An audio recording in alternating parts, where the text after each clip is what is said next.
Je peux peut-être vous mettre le lien ici. Je ne sais pas si vous aviez bien accès aux ressources, comme Serge l'avait mentionné. Je peux peut-être vous mettre le lien ici. Bonjour, Monsieur Étienne. Ça va bien? Très bien, vous, merci beaucoup. Hey, bonjour Amélie. Bien. Bonjour Amélie, on ne se connaît pas, bienvenue. C'est ça, j'avais dit bonjour à Yann, mais excuse, Oui, je salut, pense merci. mon... C'était en...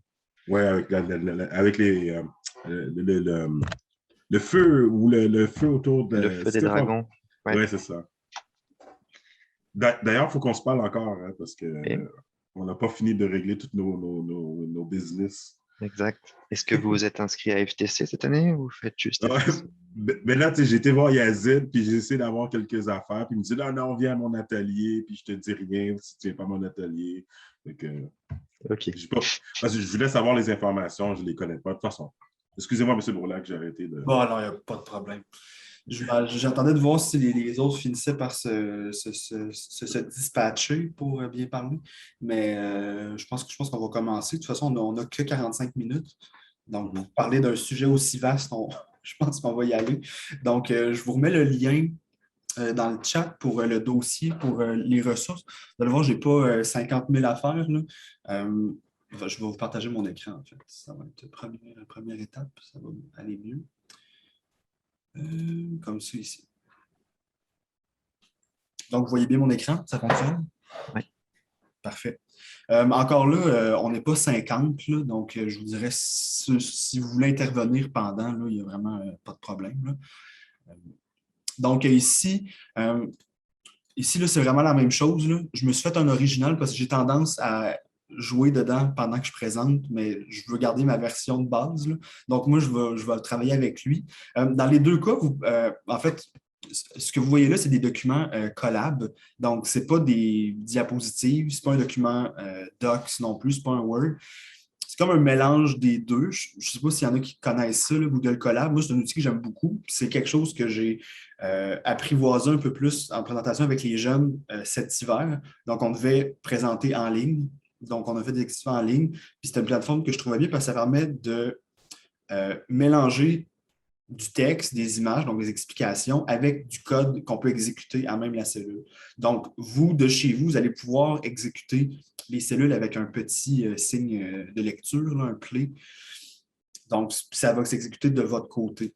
Donc, c'est sûr qu'il faut ici là, dire se connecter. Là. Donc, il faut que vous ayez un compte Google pour se connecter. Sinon, vous pouvez le consulter en lecture seule. Est-ce que tu t'attends à ce qu'on soit sur le document en même temps que toi? C'est vraiment comme vous voulez. Donc, vous pouvez suivre la présentation ici, puis vous allez tout avoir. C'est juste qu'il y a des petits moments que je vais vous laisser pour l'essayer de votre côté. Donc, si vous voulez l'avoir, après, ça peut être une bonne idée. Donc, je peux peut-être l'agrandir un petit peu. Donc, ce que je vous dirais de vous assurer au début, par contre, étant donné que moi, je l'ai fait de mon côté, ça devrait se mettre comme ça tout seul, mais vous pouvez vous assurer en allant dans le menu Modifier, Paramètres du notebook. Puis du côté de l'accélérateur matériel, de sélectionner GPU.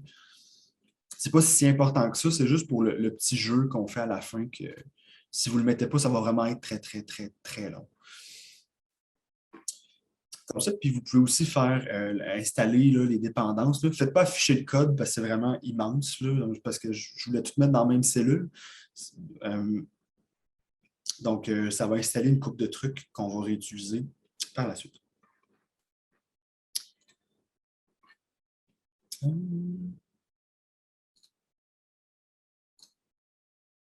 Ça. Vous voyez, ce n'est pas très long, puis c'est réglé. Super.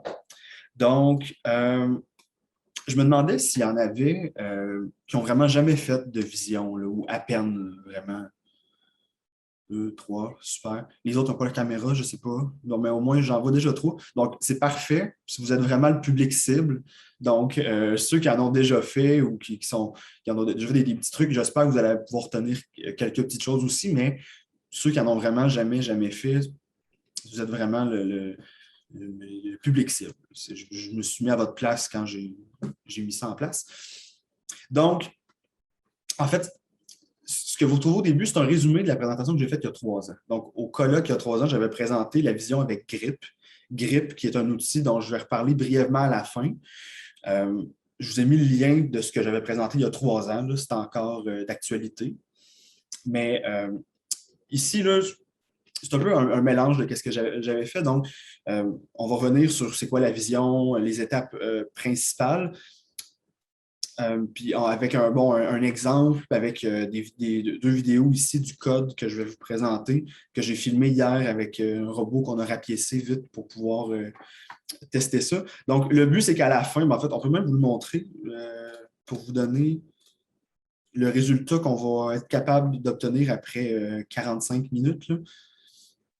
Donc, ici, j'ai une bande de ruban réfléchissant. Là. Ici, j'ai un robot qui me suit finalement quand je bouge mon morceau de tape. Là.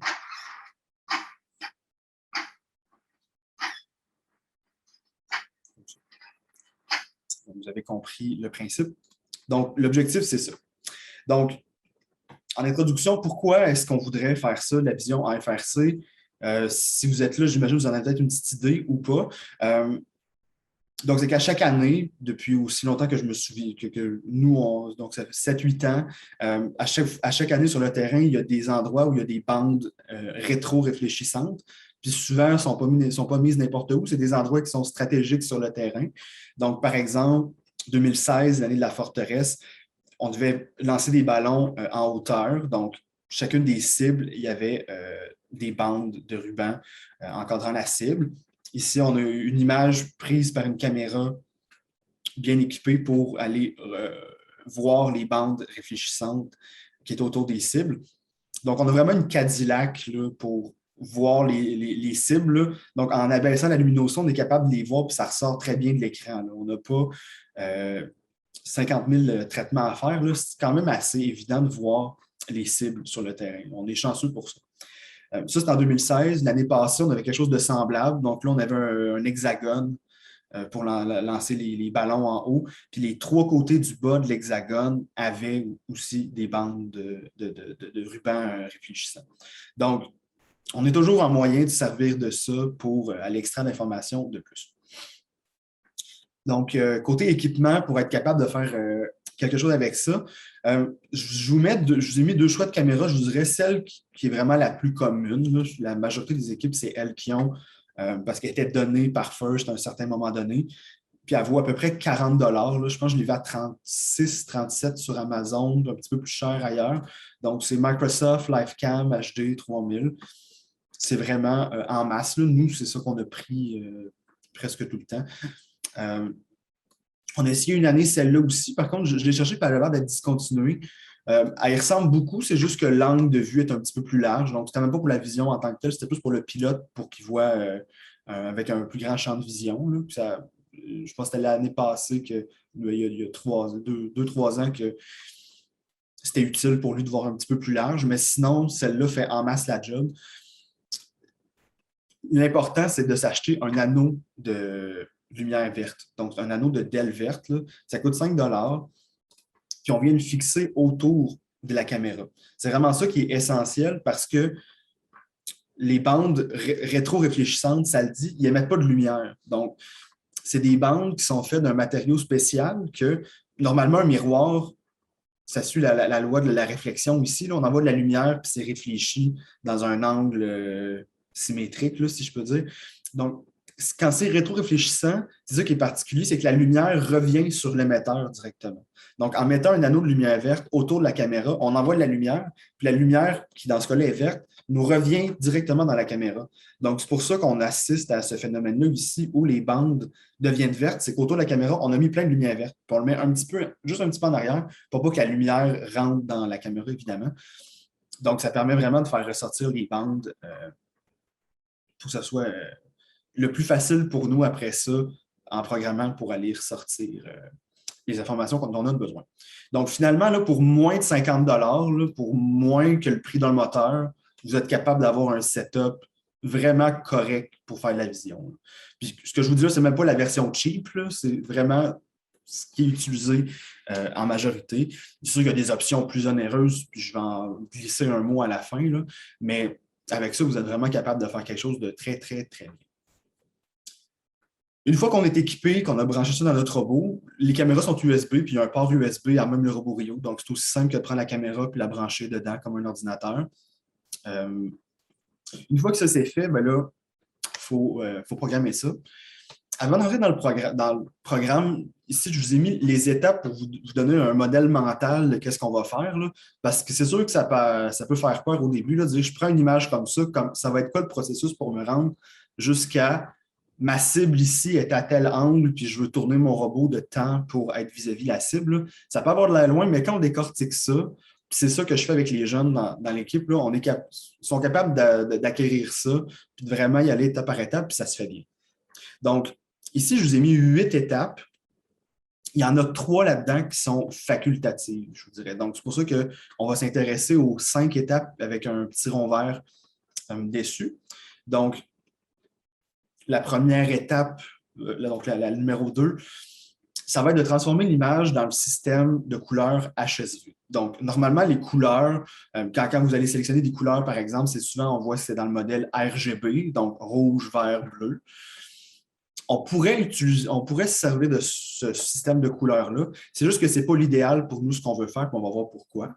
Une fois qu'on a changé le système de couleurs, on va aller choisir les pixels qui nous intéressent. Donc, dans notre cas, à nous, c'est les pixels verts. Donc, on va aller se créer une condition pour garder uniquement les pixels verts, puis tous les autres, on les garde pas. Donc, ça va devenir binaire finalement. Donc, si on conserve le pixel, il devient blanc, puis sinon, ça devient noir. Donc, on passe d'une image avec 16 millions possibles de couleurs à 2 seules possibilités, soit du blanc, soit du noir. Puis une fois que ça, c'est fait, bien là, ça devient beaucoup plus simple d'aller repérer les particules, là, les amas de pixels blancs. Avec les jeux, je dis souvent les motons, c'est vraiment clair. Là. Donc, les motons de particules de pixels blancs ensemble, ça forme des contours, des objets. Et là, on peut aller les repérer finalement. Donc, ça se fait en une ligne de code. C'est déjà fait pour nous, aller repérer les cibles potentielles en blanc. Et ensuite, on peut aller extraire les caractéristiques de ces contours-là, donc la largeur, la hauteur, le centre, la position en X, en Y, pour pouvoir traiter ça finalement. Et là, ici, il y a une option à la fin qui, idéalement, on ne l'aurait pas, mais c'est qu'admettons qu'on a trouvé 2, 3, 4 cibles potentielles, bien, le robot, il peut juste en viser une à la fois. Donc, il faut avoir quelque chose pour choisir laquelle qu'on veut conserver. L'option la plus simple, c'est de prendre la première. Dans la liste, c'est juste que ça peut nous jouer des tours parfois. Donc, on va avoir quelque chose d'un petit peu mieux pour choisir une cible qui a le plus de chances d'être la bonne dans notre contexte. Donc, ça, c'est l'idée générale. Si on se plonge un petit peu dedans, la première étape. Donc, je vous parlais de HSV, RGB. Donc, OpenCV qui est la librairie qu'on utilise. Moi, j'ai passé par-dessus un petit peu ici. Là. Donc, pour First, on a WPILib, qui est la librairie de programmation en Java et en C++ qui est fournie par First. Pour ce qui est de la vision, c'est vraiment le fun parce que c'est déjà fourni à même le robot Rio. On n'a pas besoin de rien installer de plus. Ça s'appelle OpenCV. CV, c'est pour Computer Vision. Donc, c'est une librairie qui est très, très utilisée. Là. J'oserais dire que c'est même la plus utilisée là, en général pour faire de la vision par ordinateur. Mais bon, peut-être, ça je peux me tromper, mais je ne me trompe pas si je vous dis que c'est une des plus utilisées, en tout cas. Donc, je trouve ça le fun parce que pour des étudiants qui peuvent peut-être aller en génie par après ou en informatique ou des trucs comme ça, WPILib, c'est très, très spécifique à First, mais OpenCV, ça ne l'est pas. Donc, ce qu'ils apprennent par rapport à OpenCV, ça peut vraiment leur être utile pour faire un paquet d'autres choses parce qu'il y a vraiment énormément de possibilités avec OpenCV. Nous, on va vraiment juste effleurer la surface. Donc, avec OpenCV, la première chose qu'on va faire, c'est changer le système de couleurs. Avec OpenCV, de base, ça nous donne une image qui est en BGR. Donc, BGR, c'est comme RGB. C'est juste que c'est technique, l'ordre des canaux de couleurs est inversé. Là. Puis, si vous cliquez sur le lien ici, il y a la raison historique du pourquoi. Je ne m'en souviens plus. Ce n'est pas si important que ça pour nous. L'idée, c'est que chaque pixel est représenté par une valeur de bleu, une valeur de rouge, puis une valeur de vert entre 0 et 255. Le problème avec ça, c'est que pour trouver des intervalles de mettons, de vert ou de couleurs qui sont spécifiques à nous, c'est plus dur avec des intervalles de valeurs RGB parce que ça ne correspond pas exactement à notre représentation, nous. Tu sais, mettons, si je vous demande de me décrire une couleur, c'est rare que vous allez me décrire ça comme étant un mélange de rouge, de vert et de bleu. Tu sais, en proportion, là, vous avez plus de chances d'utiliser des termes semblables à ça ici. Donc, c'est quoi la teinte? Donc, si vous avez à me décrire un vert, vous allez dire, ben, c'est une couleur qui tend vers le vert, puis qui est plus ou moins saturée. Donc, la saturation ici, ça va correspondre à l'intensité de la couleur, tandis que le V, c'est pour la luminosité. Donc, à quel point que la couleur s'approche du noir ou de la couleur qui est attendue. Donc, en transférant dans ce système-là, ça va être beaucoup plus facile, en fait, en partant pour trouver nos bonnes couleurs qu'on veut conserver. C'est plus intuitif, mais aussi le résultat va être plus stable. Donc, en compétition, on connaît les festivals de robotique, là, donc les lumières qui flashent partout, il y a des gens dans le public. En HSV, ça va fonctionner mieux en général. Donc, ici, je vous donne 3 images. Donc, ici, c'est une image type. Comme ça, comme je vous dis, je l'ai prise hier soir. C'est tiré de la vidéo que je vous ai montrée tantôt. Donc, c'est une bande réfléchissante avec des néons au plafond. Donc, on va essayer de garder uniquement la bande verte. Ici, vous avez un autre exemple d'un petit jeu en ligne qu'on va essayer à la fin. Donc, ça représente comme une caméra d'un robot virtuel avec des balles jaunes, puis on va aller trouver les balles jaunes. Donc, ici, on ne voudrait pas conserver le vert, on voudrait conserver le jaune. Puis ici, je vous mets une image de la vraie vie avec des verres rouges. On voudrait conserver les verres rouges. Donc là, ici, première partie interactive. Donc, vous avez 6 exemples ici. Donc, vous pouvez les exécuter en appuyant sur Play. Donc, vous avez les 3 images, puis pour les 3 images, vous avez la version en RGB, puis la version en HSV. Puis vous pouvez essayer ici avec les sliders, là, avec les intervalles de valeur, d'aller sélectionner des intervalles de pixels pour essayer de conserver uniquement la couleur qui nous intéresse. Donc là, vous voyez ici, là, juste en commençant, ça ici, c'est mes néons, là, mais en restreignant la valeur de rouge à entre 46 et 219, ben, je viens déjà de perdre ma bande verte. Donc, ce que je viens de faire là, ce n'est pas un bon choix. Donc, je vais revenir en arrière. On va agrandir ici. Bon, ça, c'est beau ici. Donc, là, je peux essayer de limiter le vert. Bon, on voit que déjà ici, j'ai sélectionné, mais là, j'ai encore du bruit autour. J'ai mes néons qui sont encore sélectionnés. Donc, là, je peux jouer avec ça pour... Bon, encore là, ici, ce n'est pas un bon choix. Comme je vous dis, en RGB, c'est plus difficile. C'est moins évident. Si j'essaie de faire la même chose en HSV, si je descends, je peux commencer à augmenter mon H. Mon H, c'est ma teinte. Donc, ça représente vraiment les couleurs. Puis si j'augmente un petit peu le S, un petit peu le V, vous voyez, là, j'ai déjà presque terminé. Là. Donc, je peux peut-être l'augmenter encore un petit peu, puis je pense que ça va être tout. Restreindre un petit peu là. Pas celui-ci. C'est de l'essai-erreur.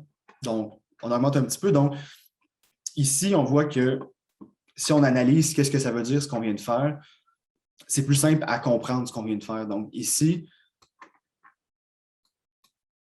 on a gardé un H, donc la teinte, on a vu que c'était comme l'arc-en-ciel de couleur, donc on a gardé un intervalle qui correspond à peu près au vert. Puis ce qu'on a gardé, c'est des valeurs avec une saturation plus grande que 90, puis une valeur qui a une luminosité plus grande. Donc, on veut des bandes vertes qui sont assez vives puis assez lumineuses. Donc, c'est vraiment ça que ça veut dire ici. Puis, donc, je vous invite à le faire avec les ballons jaunes. Les ballons jaunes, c'est encore plus simple. Là. Je pense qu'on fait juste ça. Puis bon, ça pop tout de suite. L'équivalent en RGB, c'est plus compliqué. Des fois, il y a le blanc qui ressort. Bon, ça se fait moins bien. Donc, encore là, je vous invite à aller l'essayer. On va quand même poursuivre, là, mais vous avez les 6 exemples que vous pouvez jouer avec les sliders pour voir qu'est-ce qui se passe. Une fois qu'on a nos particules blanches, là, nos contours ici en blanc qui ressortent bien, on peut demander à OpenCV de les ressortir. Donc là, ici, je ne m'attends pas à ce que vous compreniez ça, là, mais on peut quand même l'exécuter. Donc, ce que ça fait, c'est que ça va chercher nos particules blanches qu'on avait ici. Ça va chercher le rectangle qui les contient. Ça les trace sur mon image ici. Donc, on peut voir qu'on en ayant ces rectangles-là, les rectangles, on va avoir la position en X, en Y, la largeur puis la hauteur. Donc, en ayant ces 4 informations-là pour chacune des particules blanches, on va être capable de faire beaucoup de choses. Et donc, c'est ça qui vient ici. Donc, pour choisir la meilleure cible, je vous disais, dans ce cas-là, ici, on en a 3. Donc, qu'est-ce qu'on fait pour choisir la meilleure? Le choix de base, ça serait de prendre la première dans la liste. C'est juste que, admettons que je remonte ici. Je ne sais pas si c'est clair, là, je peux peut-être augmenter un petit peu. Ici, j'ai ma grande particule qui est la bonne. Puis ici, j'ai 2 petits points blancs. J'ai 2 petites poussières. Là, je ne sais pas si vous les voyez. Si jamais ça arrive, puis ça se peut que ça arrive, c'est presque sûr que ça va arriver, bien, ce que OpenCV va me donner, c'est une liste de 3 particules. Donc, une première ici, une deuxième ici, puis une troisième en bas. Donc, les 2 petites poussières plus la vraie particule, là, la vraie cible. Donc, si j'en prends une au hasard là-dedans, ça se peut que je sois en train de viser une de mes poussières au plafond, là, ce qui n'est évidemment pas ce qu'on veut faire. Donc, il faut qu'on ait quelque chose pour choisir la meilleure. Ce que j'ai fait dans l'exemple à la fin, c'est que je prends tout simplement celle qui est la plus large ou celle qui est la plus haute. Donc, dans beaucoup de cas, c'est suffisant, mais il y a moyen d'être plus résilient que ça aux erreurs. Dans le cas où est-ce qu'on aurait plusieurs cibles similaires, là, si je peux dire.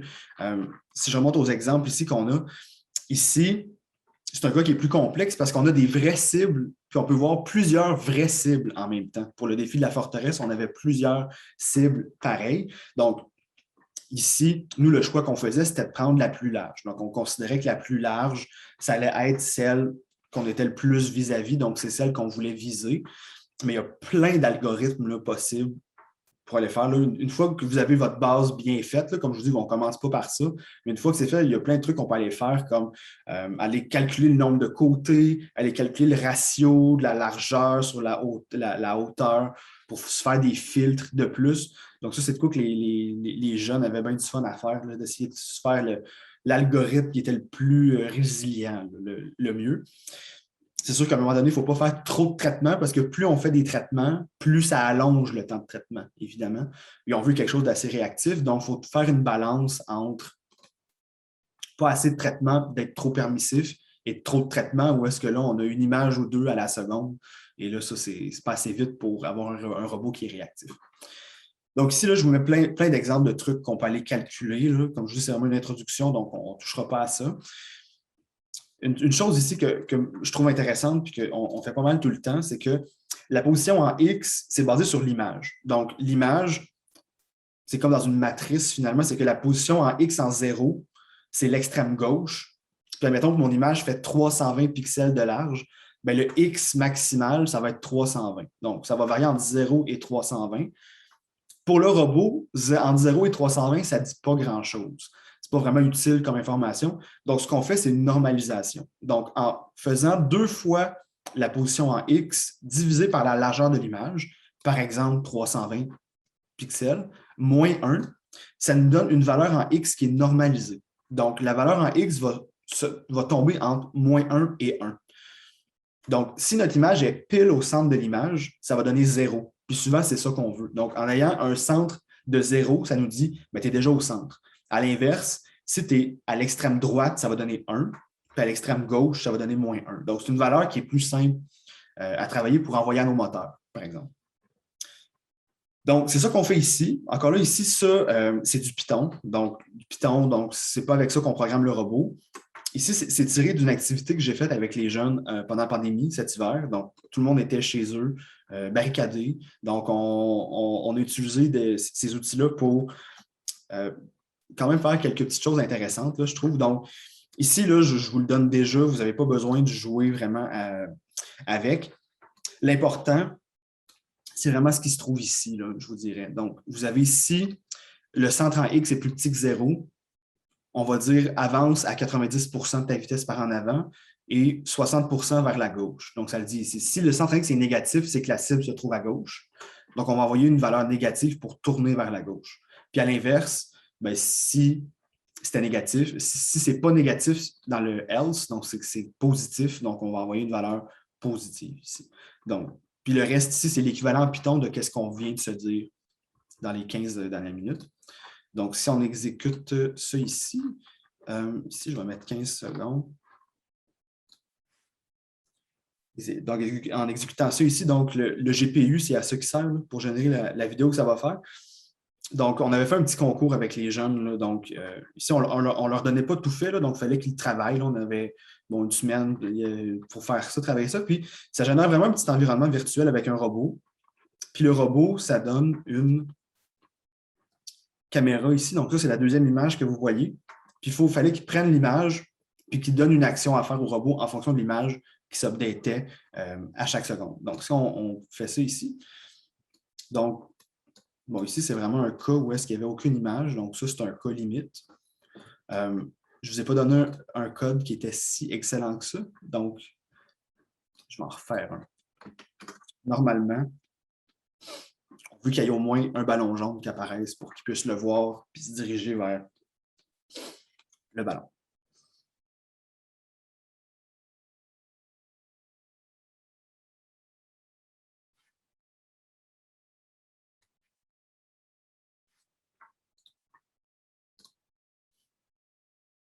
OK. Donc là, ça va fonctionner.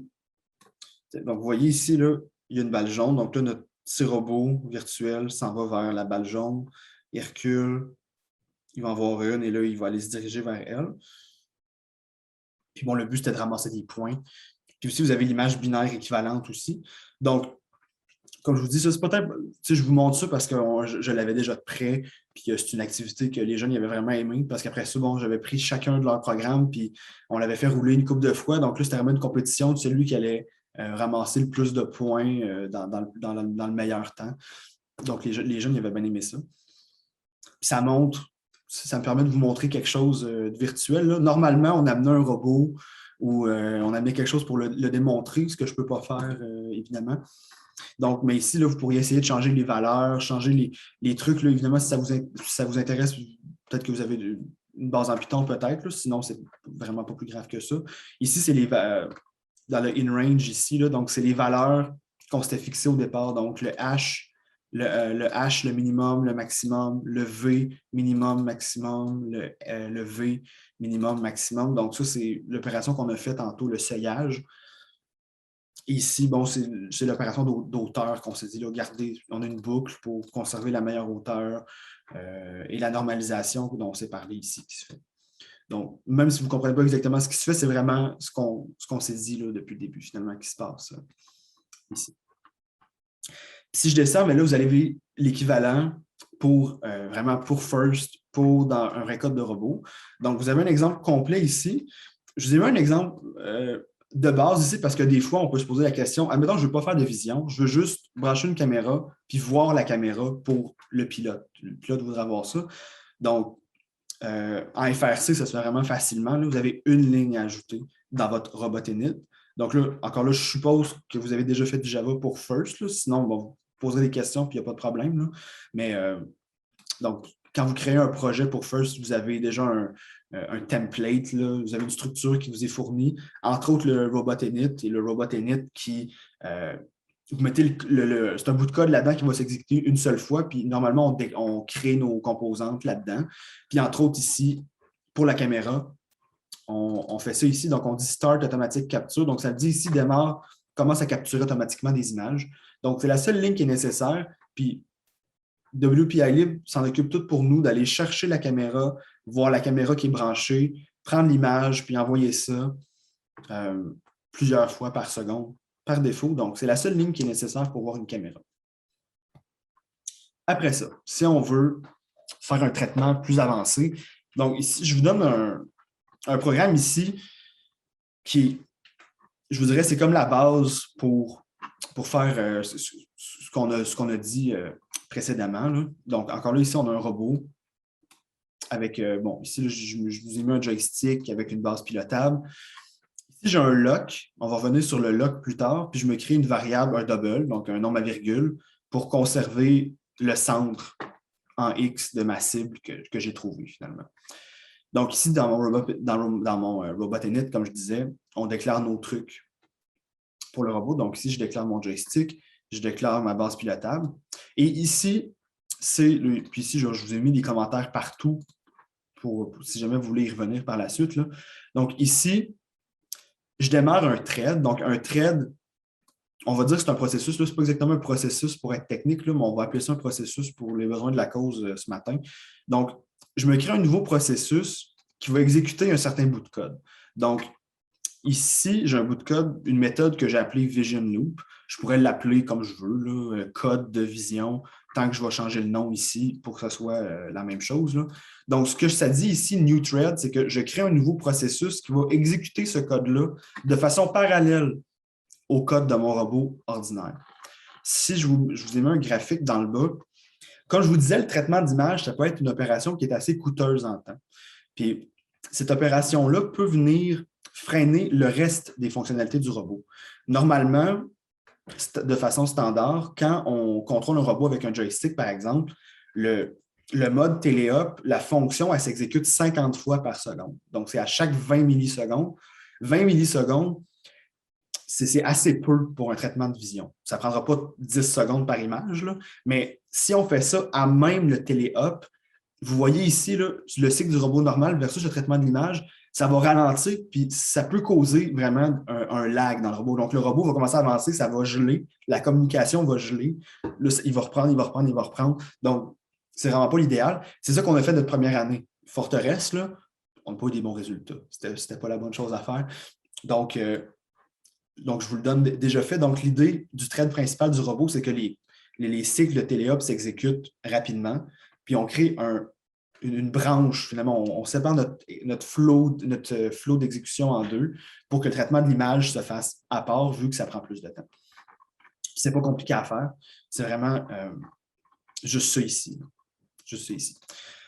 Et il va aller exécuter le contenu de Vision Loop. Donc, dans Vision Loop, vous avez une méthode ici là, qui est assez volumineuse, là.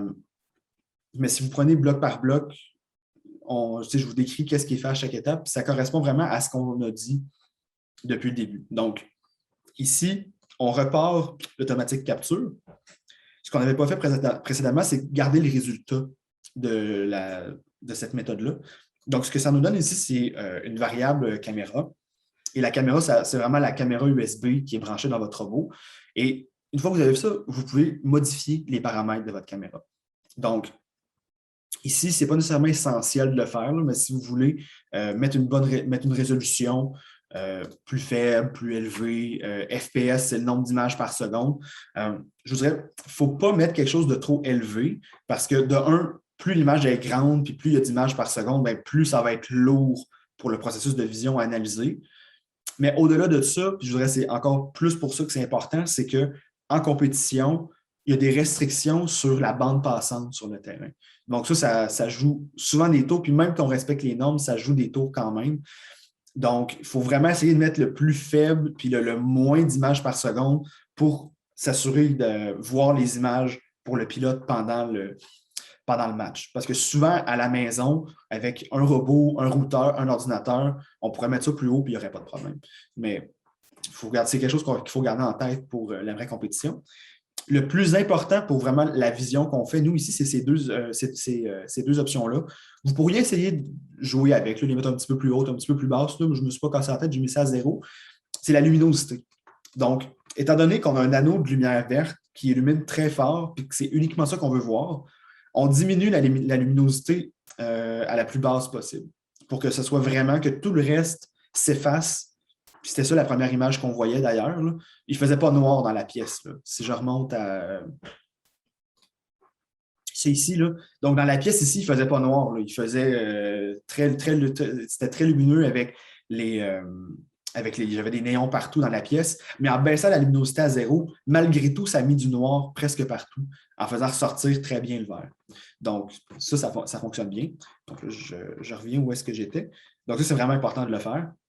Puis ensuite, ici, bien là, vous avez la poutine d'OpenCV, de WPILib pour aller chercher les images de la caméra. Donc, ça, ils appellent ça un sync ici pour aller aller chercher vraiment image par image la caméra.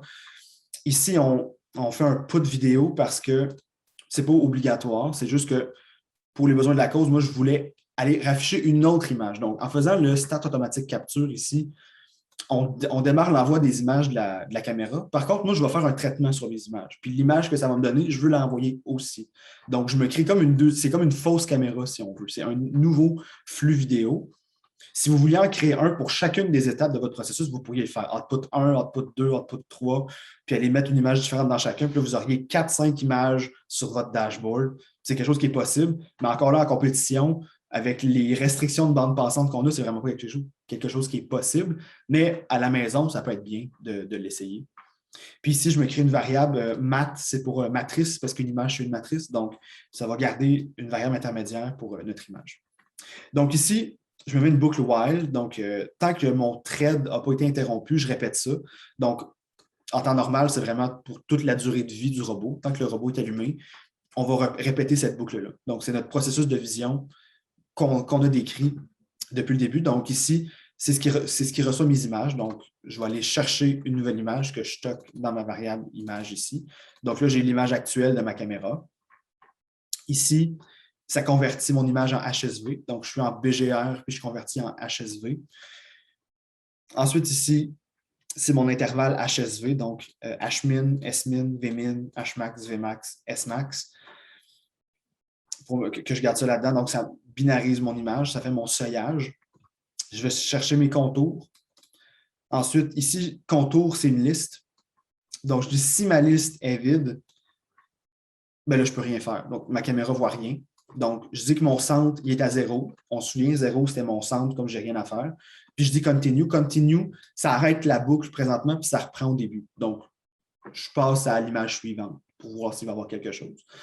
Sinon, on poursuit. Donc là, ici, c'est le bout de code qui va aller calculer le rectangle qui englobe chacun de mes contours. Et je garde mon rectangle de largeur maximale. Puis là, je dis si la largeur de mon rectangle actuel est plus grande que la largeur de mon rectangle que je considérais comme étant mon plus grand, bien, ce nouveau rectangle-là devient mon plus grand rectangle. Donc, je répète ça pour chacun de mes contours. Et à la fin, j'obtiens mon rectangle ici qui est le plus large. On s'était dit que c'est un critère qui était quand même pas si pire que ça pour nos besoins à nous. Mais ça pourrait être quelque chose de beaucoup plus avancé. Là. Ensuite, ici là, je vous mets un petit bout de code pour aller dessiner le rectangle sur l'image. Et l'image, je la renvoie ici. Donc, on s'était dit que notre output, c'était pour aller réafficher un résultat sur le dashboard. Et finalement, ici, c'est le calcul de normalisation. Le calcul de normalisation, puis une fois que j'ai ma valeur finale, j'appelle ma méthode ici que j'appelle set centre normalisé cible. Pourquoi j'ai fait 2 méthodes séparées pour ça? C'est qu'on a une petite particularité à cause qu'on a 2 threads séparés. Donc, on se souvient, là, on a séparé l'exécution de notre programme en 2. Donc, on a notre robot principal puis notre thread pour la vision. Donc, on a 2 processus séparés. Et dans ce contexte-là, il faut faire attention quand on passe de l'information d'un à l'autre parce que la mémoire peut se corrompre. Et la façon d'éviter ça, c'est avec le synchronized lock ici. Donc, c'est comme on crée comme une barrure pour que cette partie-là s'exécute uniquement un processus à la fois. Donc, le lock, on se l'était créé ici. Là. Donc, quand il y a de la communication entre les deux, donc ici et ici, on met une barrure pour que ça s'exécute uniquement un thread à la fois. Et là, si je descends finalement dans notre téléop, donc ici, là, de base, ça, c'est la commande pour contrôler le robot avec le joystick. Donc, on bouge le robot. Puis quand j'arrive vers une cible, je pourrais tenir le bouton 1. Donc, c'est ça ici. Donc, si j'appuie sur le bouton 1, bien là, je vais chercher mon centre en X. Et ça ressemble un petit peu à ce que je vous ai montré tantôt. Là. Donc, ici, je dis que si le centre, donc où est-ce que la cible se trouve, est un petit peu trop à droite, je vais mettre ma vitesse pour tourner à 0,5. Puis sinon, si elle est relativement plus à gauche, je vais mettre ma vitesse négative à moins 0,5 pour tourner vers la gauche. Donc, ce que ça me donne ici, c'est une zone entre entre moins 0,1 et 0,1 où la vitesse va être 0. Donc, c'est comme une petite zone morte. Si on ne la met pas, ce n'est pas plus grave. C'est juste que le robot va toujours penser qu'il est soit un petit peu à gauche ou un petit peu à droite. Donc, ça fait un robot qui oscille tout le temps. Donc, c'est bien d'avoir une petite zone morte pour dire que dans cette zone-là, à peu près, on considère que le robot il est centré. Encore là, ici, là, c'est la version la plus simple. Il y aurait moyen de mettre une interpolation linéaire, à la limite un PID. C'est sûr qu'un PID avec des images qui n'arrivent pas tout le temps avec la même fréquence, ce n'est pas l'idéal. Là. Mais je voudrais que ça ici, ça fonctionne quand même bien là, pour les besoins de la cause. Là. Donc, de commencer avec ça, ça fonctionne bien. Puis ensuite, on donne cette vitesse-là à notre base pilotable. Et ça nous donne ce que je vous ai montré tantôt, finalement. Donc, ça nous donne ça ici.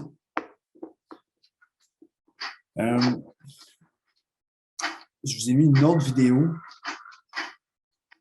aussi qui est la vue sur le dashboard de ce que ça donne.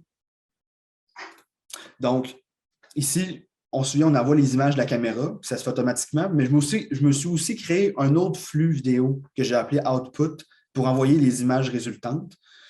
Donc là, c'est les deux images qu'on voit à l'écran. Puis on peut voir qu'en temps réel, ça bouge. Puis que, je ne sais pas si on ne voit pas très bien, là, mais la particule blanche ici, là, on voit qu'il y a un rectangle rouge autour. Donc, ça, il y avait comme deux lignes qui faisaient que la particule que j'ai choisie, ben, je trace un rectangle rouge autour. Donc, on voit que pour le débogage, entre autres, ben, ça peut être bien de voir ça. Si jamais il voit une poussière au plafond, comme je disais, là, ben, ça va être celle-là qui va être encadrée. Puis on peut voir, ah, OK, bon, j'ai un problème, il faut que je le règle. Comme ça. Donc, ça nous amène à la fin. J'espère que je ne vous ai pas fait trop peur. Il nous reste 2 minutes. Donc, je sais que ça a été expéditif. Donc, encore là, je ne m'attends pas à ce que vous ayez tout acquis ça là, en 43 minutes. C'est impossible. Là. Donc, j'espère juste que ça vous a donné une idée générale bon, pour au moins débuter. Oui, Marcellus. J'en profite, il me reste 2 minutes. Rapidement, et bravo, super belle présentation, j'ai beaucoup aimé. Ta petite simulation qui est sur le Connect, est-ce qu'on est capable de l'extraire et l'utiliser en programme isolé, là, par exemple sur mon ordinateur? Théoriquement, oui. Moi, je te dirais que le plus simple, c'est que, mettons, sur Collab comme ça, là, tu peux t'en enregistrer une copie là, pour toi ici. Là, enregistrer une copie dans Drive. Puis, mettons, nous autres, on fonctionnait avec Classroom, mais sinon, les gens peuvent se créer une copie chacun.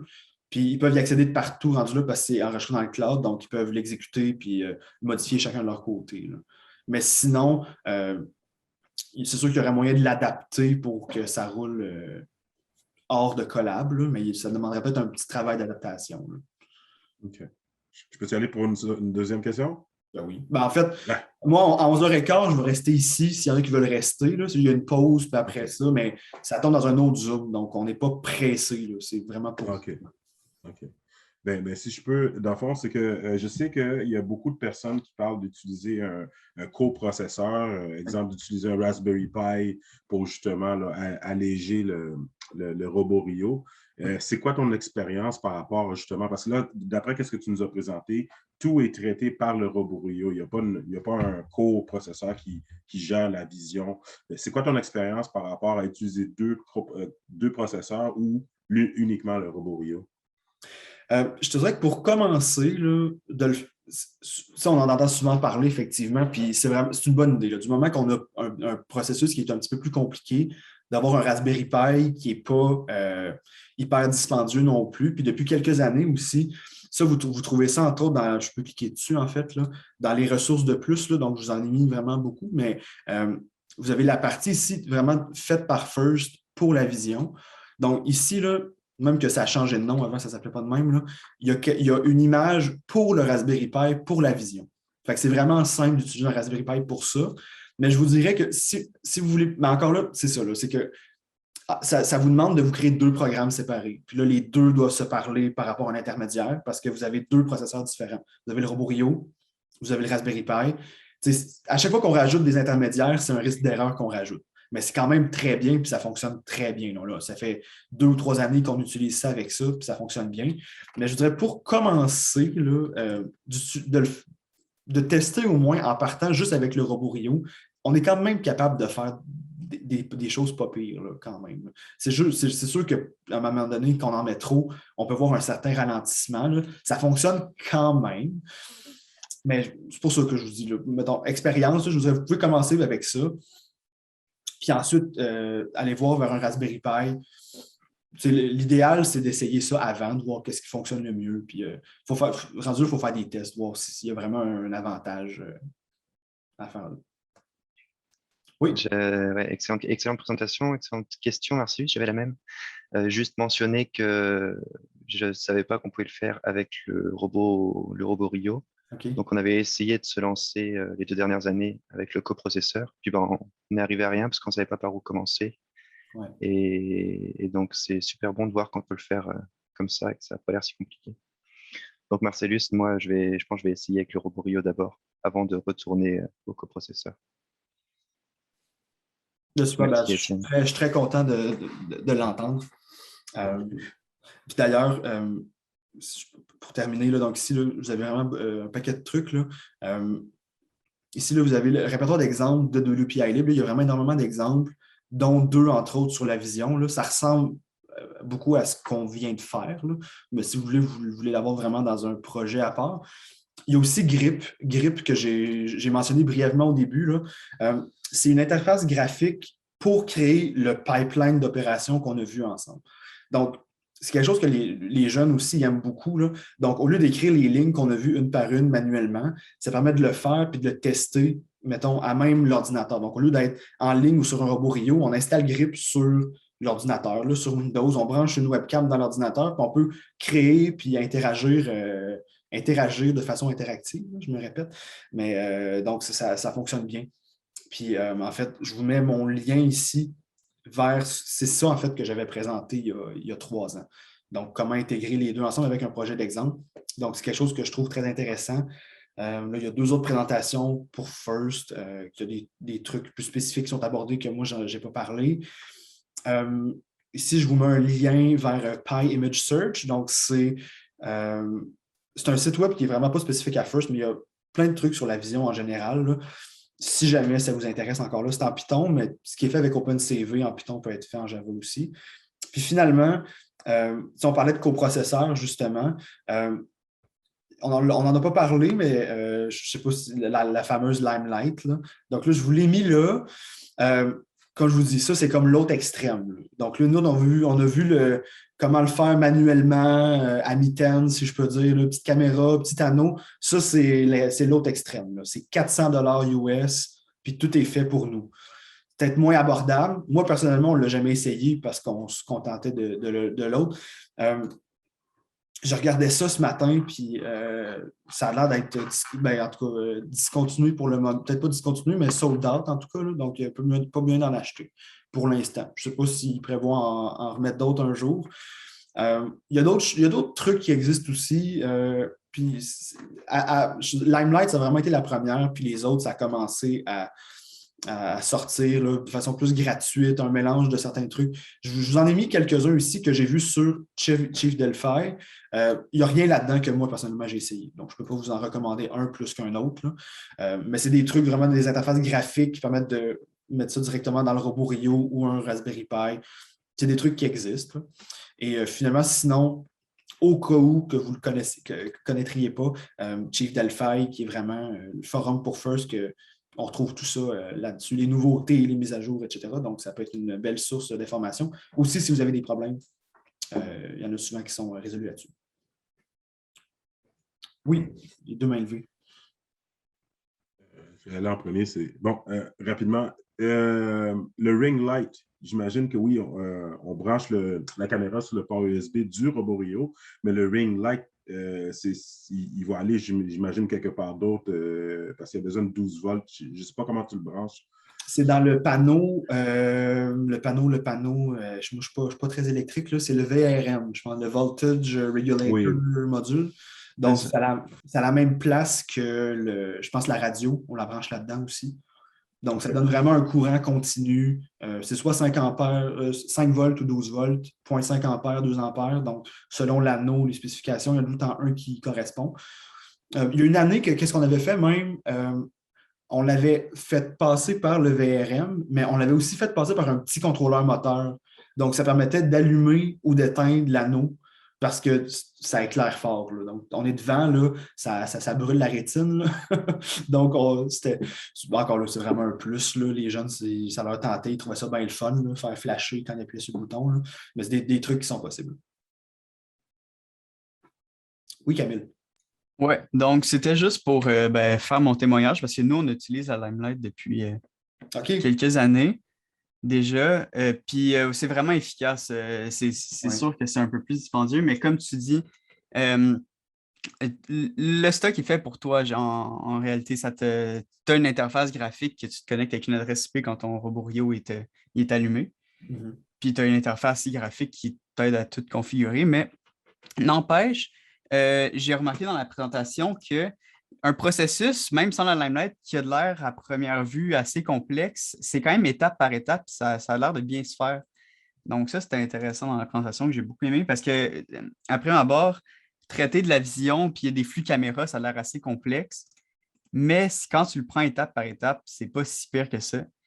Donc, Ouais. faudrait quand même, j'aimerais ça quand même essayer sans la Limelight pour faire des flux vidéo. C'est clair que je vais essayer ça Mhm. Ben, c'est ça, je trouve le fun, prochainement. moi, en fait. C'est sûr c'est sûr qu'on a les moyens de l'avoir et de l'essayer, c'est bien. Puis je pense que ça se rend comme à. Ça se peut-tu 240 FPS secondes, là, c'est fou, là. C'est vraiment fou ce que ça fait. Puis c'est sûr que c'est quelque chose qu'on ne pourra jamais reproduire avec un Raspberry Pi ou une petite caméra. Là, c'est vraiment optimisé pour être la plus grande performance possible. Là. Puis c'est tant mieux. Là. Mais comme tu dis, moi, je trouve ça le fun, d'un point de vue plus pédagogique, théorique, de vraiment aller voir qu'est-ce qui se passe étape par étape, parce qu'après ça, ça permet de reprendre ces connaissances-là et de les appliquer dans d'autres choses. Ça, c'est mon point de vue, mais comme tu dis, je serais curieux de voir si la différence est vraiment majeure. Mettons, mettre deux robots pareils, là, mettons côte à côte, puis processus, à même le robot Rio versus. Encore là, j'imagine que ça doit dépendre de ce que vous faites. Utilisez-vous ces valeurs-là dans un PID, par exemple? Euh, à mon sou- oui, à mon souvenir, oui. Ben, en fait, on utilisait, mettons, en 2020, la Limelight pour calculer ce qui était nécessaire. En fait, c'était pas. Non, OK, on n'utilisait pas un PID. On passait juste on calculait la distance avec la Limelight qu'on était par rapport à la tour, Ouais. avec l'angle qu'on passait dans une interpolation pour avoir les différentes valeurs de vitesse de la flywheel, OK. l'angle du hood puis l'angle de la tourelle. Donc, on ne disait pas avec un PID non plus, mais je pense pas que la différence est énormément Ouais. différente dans les résultats. Ce qui est le plus difficile, l'affaire qui fait vraiment la différence avec la vision, j'ai l'impression, c'est la façon que tu transformes les données de ta caméra vers des données de moteur. Ça, c'est quand même un processus assez complexe de réflexion. Là. Une fois que tu as les données de la caméra, tu es à quel angle, quelle distance de ta cible. OK, mais là, tu fais quoi avec ces valeurs-là? Comment tu les transformes en puissance de moteur? C'est ça qui est aussi compliqué, qui fait une différence souvent. OK. Mais pour ces calculs-là, entre autres, là, c'est bien parce qu'avant, c'était pas de même. Là. Si on recule il y a 5 ans, là, il n'y avait pas une belle page comme ça. Là. Donc, écoute, là, ça fait longtemps que je ne l'ai pas vu, là, mais je pense Identifying, Processing Targets, c'est-tu là qu'il y a. C'est ça, ils vous mettent plein d'équations pour essayer de transformer ça en angle, puis en distance, bon, trigonométrie un peu. Ils vous donnent des trucs, regarde ici, là.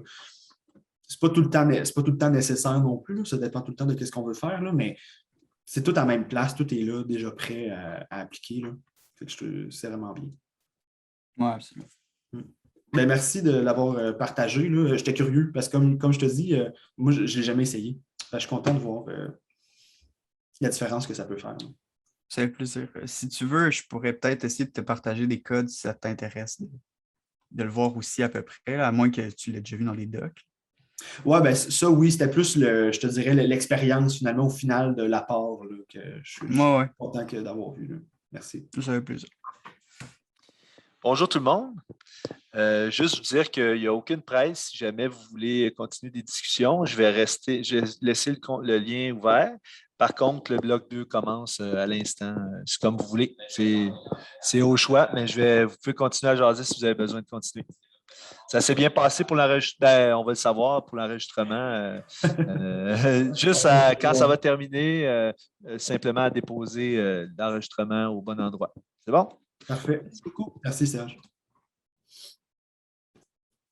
Oui. Ah, ton micro. Ouais, merci. Juste une dernière petite question, c'est super. Je te garderai tout l'après-midi, mais je ne peux pas. OK.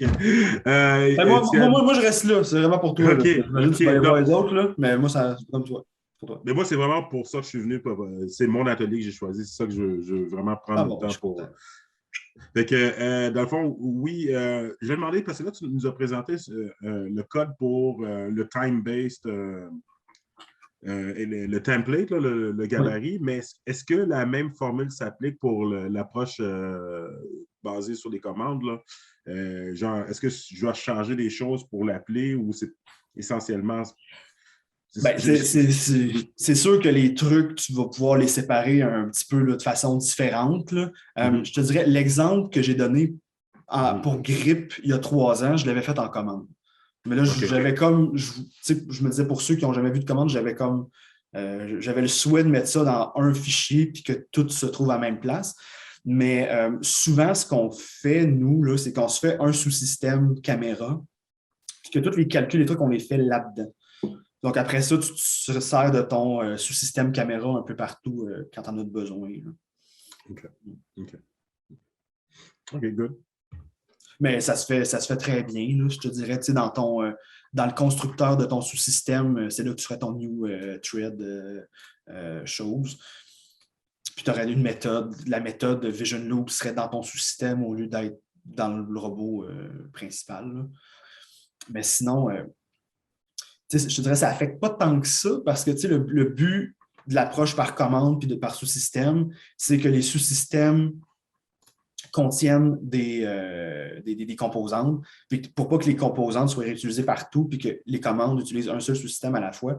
Pour la caméra, c'est plus difficile, ça. Okay. Donc, ce n'est pas des composantes mécaniques qu'on envoie une valeur dedans, on va juste lire une valeur. C'est comme un capteur, finalement, un sous-système qui a un seul capteur dedans. Donc, c'est pas si pire. Même que des fois, je pense, c'est de mémoire, là, mais je pense même que des fois, on l'incluait dans un autre sous-système que c'était le seul qui utilisait la caméra, disons. C'est au choix, là. Super.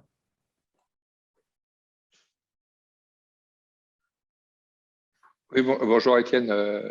Bonjour. Eric, français, vous le reconnaissez à mon accent tout de suite. Sur Robolion, sur la vision, on a mis sur le dernier robot, on est passé sur Arduino, donc on a fait un sous-système Arduino avec du code Python qui faisait finalement que de la lecture d'éléments et on envoyait ces éléments ensuite sur le robot Rio pour le shooter essentiellement. C'était pour la puissance du shooter et qui était prise en place. Est-ce que ça te paraît quelque chose perfectible rendu là, moi je dis le sky, comme on dit, sky is the limit. Là, tout est perfectible, mais encore là, on a des limites de temps, c'est les limites avec les jeunes aussi. Mais moi, je vous dirais, encore là, est-ce que c'était suffisant et ça faisait tout ce que vous aviez de besoin? Nous, c'était, voilà, ce qu'on cherche maintenant, c'est à perfectionner le mécanisme. On a réussi un certain nombre d'éléments, mais maintenant, c'est vrai qu'on veut aller un petit peu plus loin sur cette reconnaissance visuelle. Oui. Bien, encore là, avec le Arduino, moi, personnellement, je n'ai pas d'expérience. Moi, j'aurais cru que le Arduino il était moins puissant qu'un Raspberry Pi, mais j'imagine qu'il y a des Arduino qui existent. Pardon, je t'ai dit Arduino, c'est un Raspi. Ah, OK. C'est exact. OK, parfait. Bon, ben, c'est exactement ça. Nous, c'est ça qu'on utilise, en fait, présentement. D'accord. Donc, je vous dirais que étant donné que le Raspberry Pi, il fait uniquement que le traitement de la vision, il n'y a pas d'autres tâches. C'est pas mal le plus vite qu'on peut faire. Ben, c'est pas vrai. C'est sûr qu'il y a tout le temps moyen, comme par exemple, on parlait de Limelight, que là, c'est encore plus puissant. Là. Mais encore là, est-ce que l'effort ou le changement vaut vraiment l'investissement? Salut, Marcellus.